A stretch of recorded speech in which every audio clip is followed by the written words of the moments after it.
This is Fort 4, part of a ring of fortresses built around the city of Kaunas by the Tsarist authorities from the end of the 19th century, beginning of the 20th century. This one here, as you can see, is, well, I wouldn't say abandoned because work's going on it, but it's in a ruin, but it's definitely savable, and in itself very attractive building, and I've done a separate video on it, but I'm not here to show you that because I want to talk today about the Holocaust, and in particular one murder action which took place right next to where I am standing. Now, the Nazis used the forts around Kaunas for murder, and above all it's Fort 9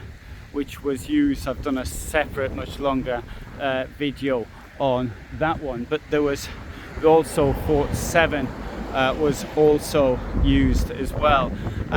Why the forts? They did this in other places as well.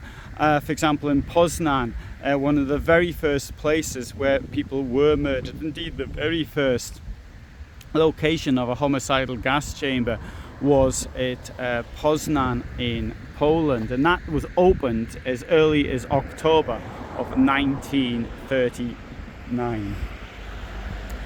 Kaunas was occupied almost immediately. So the 22nd of June 1941, Nazi Germany invades the Soviet Union.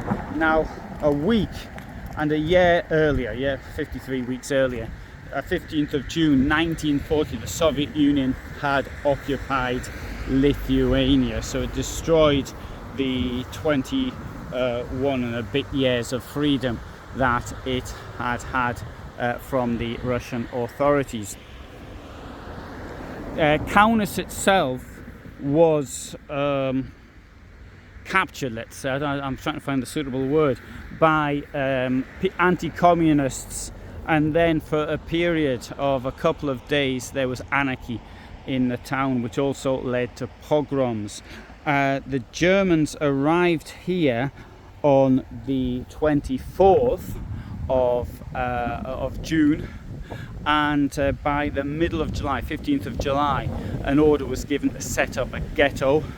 Now, in this period there had been thousands of Jewish people killed, one after the other, and also that you had what normally happened was with forced slave labor, people being forced to go out and do often pointless work. Could be sometimes pointful work. It could be cleaning up bomb damage or something like this. But this was done really more than anything else to humiliate the Jewish population. In the middle of August 1941, a request was made to the Jewish Council to supply intellectuals who would take care of the city archives. And the archives were actually held in one of the forts. In fact, there's a photograph of it. You can see the bit papers sort of lying on the floor and all sorts. That's from the 1930s. And thinking that this was a genuine offer, not only did volunteers come forward, but some people were volunteered in an effort, a genuine effort, so get them out of the circumstances of the horror of this forced labor. However, what happened was that the people, these intellectuals, they were brought here and they were shot. Now, the stone is here.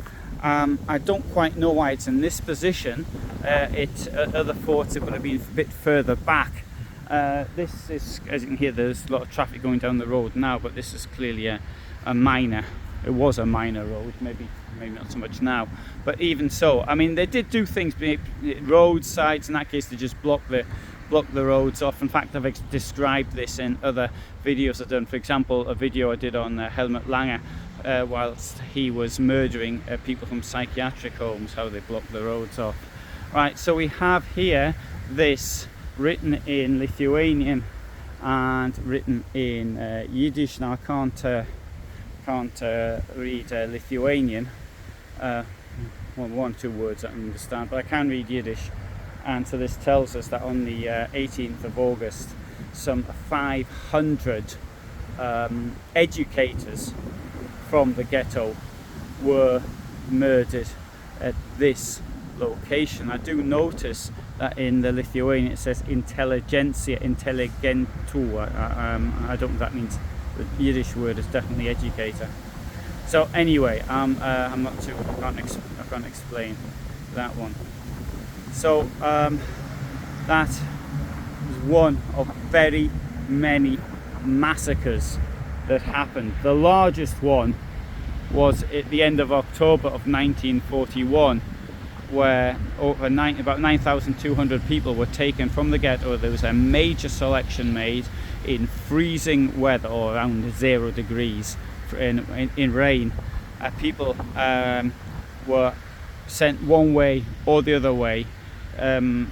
Around 17,000 people were chosen to live, but 9,200 were put into the small ghetto in Kaunas, and the following day they were taken to Fort 9, and there they were shot. And the way they shot them was that the graves had been already prepared by Soviet prisoners of war, which had been dug, and the people had to sort of lie down, and they went shooting from either with a machine gun, and then if people showed any signs of life, to put a shot into them.